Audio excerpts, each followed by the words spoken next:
Salve, beleza? Queria falar contigo hoje, ter um papo aqui sobre renda passiva. Vamos entender como isso pode ajudar a gente a construir a nossa carteira de investimentos e principalmente traduzir esse conceito de renda passiva que muita gente fala que é interessante de você ter na sua carteira de investimentos. Vamos lá? Mas antes, se é a sua primeira vez aqui no canal, meu nome é Fernando Cunha e esse é o canal Valorize. Eu trago conteúdos aqui sobre finanças e investimentos. Se você curte esse tipo de conteúdo, se inscreve aqui no canal que tem vídeo toda semana, beleza? Vamos falar sobre esse negócio aqui de renda passiva. O que é de fato a renda passiva, tá? Quando a gente fala aqui de renda passiva, seria algo que você investe, que te gera uma renda sem que você faça nenhum esforço, sem que você faça nada a respeito. Ela simplesmente vem para você ali caindo sempre com uma frequência, seja mensal, seja semestral. Quando você vai pensar, por exemplo, em formar uma carteira de renda passiva, você está priorizando uma parcela dessa carteira, né, para receber renda. Então você pode utilizar, por exemplo, o Tesouro IPCA, que tem ali os seus cupons semestrais. Então você consegue utilizar o Tesouro IPCA para gerar uma renda. Conforme você tem o valor investido, você vai recebendo cupons semestralmente na sua conta. Uma outra forma de você priorizar investimentos de renda passiva para gerar renda passiva são através também dos fundos imobiliários. Então, com os fundos imobiliários, você vai receber os aluguéis ali todo mês dos fundos que você vai comprar para a tua carteira. Então, você está priorizando o quê? A renda que vai vir desses aluguéis que você vai receber. Uma outra forma de você priorizar a renda passiva é comprar ações, né? Ser sócio de empresas que distribuem uma boa parcela do seu lucro para os acionistas no final do dia, né? No final do trimestre, no final do semestre, no final do ano. Dependendo aí, cada empresa distribui numa periodicidade, né? Então você vai priorizar empresas que vão te pagar um dividendo, um juro sobre capital próprio, que são os proventos, que a gente chama, né? Que vão te pagar esses proventos ali que vêm provenientes do lucro que a empresa tem. Naturalmente você vai escolher empresas. Quando você prioriza o dividendo, quando você prioriza a renda, você vai tender a escolher empresas mais consolidadas, empresas líderes de mercado, empresas que têm uma saúde financeira ali muito mais sólida do que empresas que estão começando e precisam reinvestir muito do seu lucro no próprio negócio dela para crescer. Tá? Então é uma característica, não é uma regra, mas tem empresas que são empresas de crescimento, né, que estão ali crescendo e reinvestindo nos próprios negócios, mas também distribui uma parcela de lucros. É uma empresa que faz um misto dos dois, além dela crescer, ela distribui os dividendos para você, acionista, beleza? Toda essa lógica de você gerar renda passiva nos seus investimentos é uma forma de você ter uma fonte de renda vinda dos teus investimentos. E se você investe em empresas que não distribuem dividendos, que são empresas puramente de crescimento, né? Elas vão crescer ao longo do tempo bastante, mas elas não vão entregar para você esse lucro ao longo do tempo. Elas vão reinvestir no próprio negócio. Então essas empresas elas vão crescer, tendem a crescer muito mais do que aquelas empresas mais consolidadas, já que estão com uma fatia de mercado grande, então não tem tanto espaço para crescer do que uma empresa pequena ali que está começando e está reinvestindo boa parte do lucro dela no próprio negócio. Então, para você ter essas empresas na carteira também faz sentido, e a estratégia de você priorizar a renda passiva vai de cada investidor. Tem investidor que gosta de receber essa renda ou precisa receber essa renda. Por exemplo, um investidor que tem já mais idade, ele precisa daquele fluxo de renda, ele precisa utilizar já esses recursos. Se a empresa distribui esses proventos, esses dividendos para ele, ele pode manter essas empresas no portfólio, pode manter na carteira e ir recebendo esses dividendos, os aluguéis, os fundos imobiliários na sua conta programado ali, né? Tendo uma certa previsibilidade daqueles valores que vão caindo. Óbvio que esse valor que cai ali dos dividendos e dos aluguéis, ele pode oscilar. Então é bom você não contar somente com isso. Você ter outras fontes de renda, outras formas de ter recursos entrando e não contar somente com esses rendimentos, porque eles podem sofrer oscilação. Então o ideal realmente é sempre diversificar dentro da própria classe. Seja na classe de ações, você tem ações de crescimento, ações que pagam, são boas pagadoras de dividendos, você tem fundos imobiliários mais consolidados, que pagam bons aluguéis ali e que são de imóvel, que tem imóveis de qualidade dentro do fundo. Então você consegue seguir vários perfis mesmo dentro da classe que você está. Você pode optar por ações que não pagam dividendos, que vão crescer ao longo do tempo, que vão crescer muito mais do que as ações daquelas empresas mais consolidadas.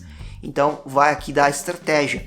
E você se focar muito em empresas, por exemplo, small caps, que são empresas pequenas, que tendem a não distribuir uma quantidade de lucro nos acionistas maior, porque elas visam o crescimento, né? Então, focar somente nessa estratégia é um pouco perigoso, né? Então, é legal você ter uma diversificação maior na sua carteira, ter essa parcela de small caps, né? Conscientemente essa parcela um pouco menor na carteira e ter uma base muito mais forte de empresas mais consolidadas.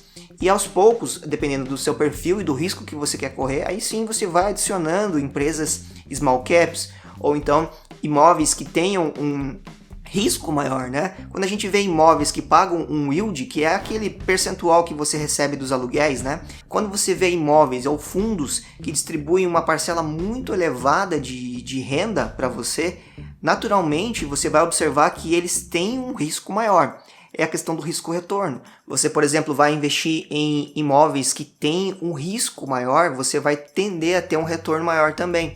Mas aí é a questão, né? Você conhecer o seu perfil, saber qual é o nível de diversificação que você já tem na carteira. Se você naquele momento pode adicionar um fundo imobiliário com bem mais risco, um fundo que é monoimóvel, por exemplo, que tem um único imóvel na carteira, ou você vai priorizar vários imóveis na carteira, uma diversificação bem maior, não só de região, né? Então, dentro de um estado só.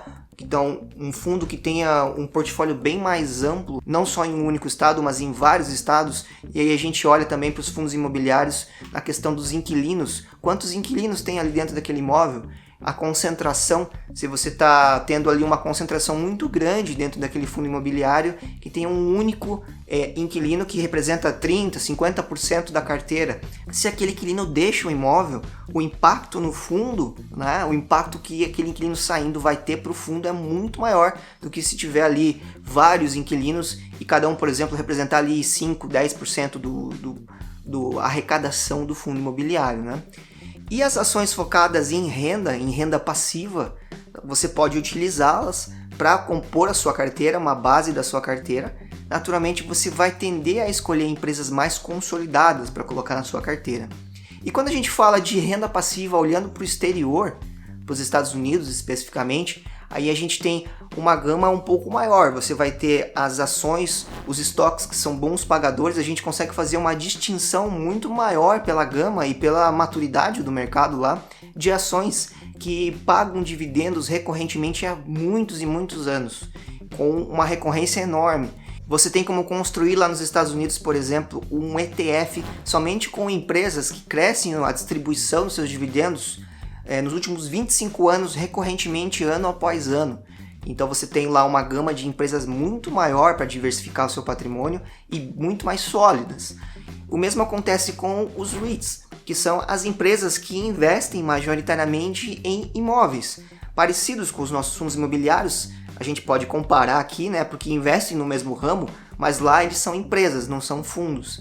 Então os REITs lá são empresas do ramo imobiliário. Você tem aqui uma possibilidade de diversificação global, não só nos Estados Unidos, e não está só focado também em imóveis no Brasil. Então lá nos Estados Unidos a gente consegue fazer essa distinção entre empresas boas pagadoras, empresas que geram renda, que geram ali dividendos recorrentemente, bem mais fácil, você consegue distinguir essas empresas bem mais fácil que no Brasil, onde acontece em períodos onde a empresa precisa passar um período ali sem distribuir dividendos para crescimento, né, da empresa, e param de distribuir ou às vezes reduzem a distribuição dos dividendos. Então você consegue ter nos Estados Unidos mais previsibilidade para montar uma carteira focada em renda passiva, por exemplo. Diferente do Brasil, onde os fundos imobiliários pagam todo mês, os REITs lá fora pagam os aluguéis, né, pagam os proventos a cada 3 meses, em regra. Já as ações seguem um princípio parecido com o Brasil, elas distribuem em periodicidades diferentes.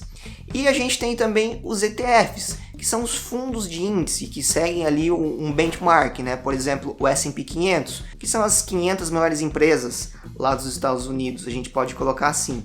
Então você vai estar investindo num ETF que tem mais de 500 ações ali, 500 ações dentro da composição. Então você tem uma diversificação enorme ali. Sem contar que lá você tem uma gama de ETFs enorme, então você consegue ter uma diversificação somente com ETF se você quiser. Porque lá nos Estados Unidos os ETFs distribuem os dividendos de 3 em 3 meses, em regra de 3 em 3 meses. Diferente aqui no Brasil, que você não tem essa distribuição dos ETFs, eles retêm aquele dividendo dentro do ETF, isso se reflete na valorização da cota, mas você não tem ali uma forma de gerar renda. Você precisa necessariamente vender algumas cotas do teu ETF no Brasil para poder ter esse dinheiro em mãos, né? Caso você precise usar. Já nos Estados Unidos não, você pode permanecer com o ETF e esse ETF vai te gerar uma renda constante, uma renda passiva ali frequente de 3 em 3 meses. Então você pode fazer ali um mix, né? Um mix entre ações, os stocks, os REITs diretamente e também os ETFs.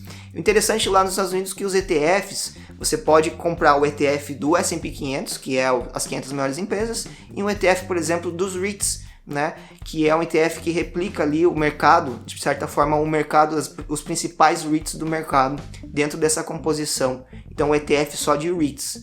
Até o momento que eu gravo esse vídeo, a gente não tem um ETF que replica o nosso IFIX, né, que seria similar ali ao nosso Ibovespa, né? Então, o Ibovespa tá para as ações, né? Então você tem com os ETFs no Brasil que seguem o Ibovespa. Então lá nos Estados Unidos a gente tem essa opção de investir tanto no índice das maiores ações, das maiores empresas, quanto no índice dos maiores REITs, das maiores empresas do ramo imobiliário. Então a estratégia da renda passiva ela é muito interessante, ela acaba gerando ali até um conforto, né, para o investidor, porque ele vê aquele dinheiro caindo ali, por mais que seja pouco no início, se a sua carteira é menor, você vai ver pouco dinheiro entrando ali pela quantidade de dinheiro que você tem investido, pela quantidade de ações que você tem investido. Então com o passar do tempo, aquele valor da renda passiva que você vai ter dos seus investimentos vão se tornando cada vez mais relevantes.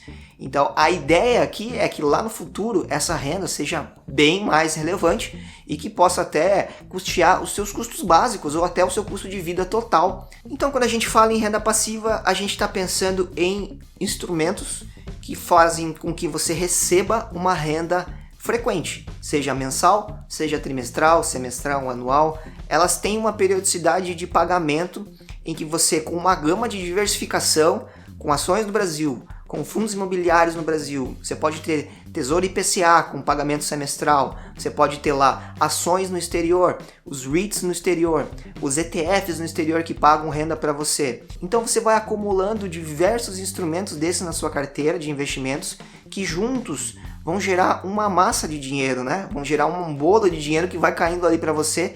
E a ideia aqui, se você está na fase de acumulação de patrimônio, é que você não use esse dinheiro ainda, mas você reinvista para gerar ali aquele efeito dos juros compostos, né? Que a gente fala que é o efeito de bola de neve.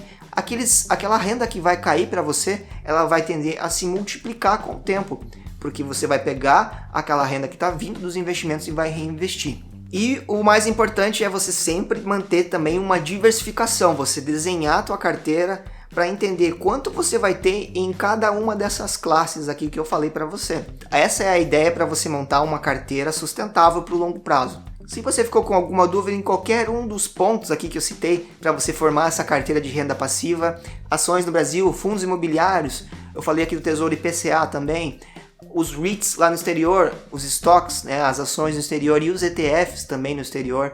Você tem aqui uma gama de opções para formar a tua carteira. Aí basta você, com uma definição do perfil que você quer seguir, seja mais conservador ou então você quer arrojar bastante, tem mais empresas de crescimento, você consegue ter esse controle na tua mão, né, para você moldar a carteira do jeito que você quiser. Então deixa aqui para mim nos comentários que eu terei maior prazer em responder. E não se esquece de compartilhar esse vídeo com quem você acha que tem interesse e também de curtir aqui o canal que me ajuda muito aqui na divulgação e para que eu saiba que você curte esse tipo de conteúdo, beleza?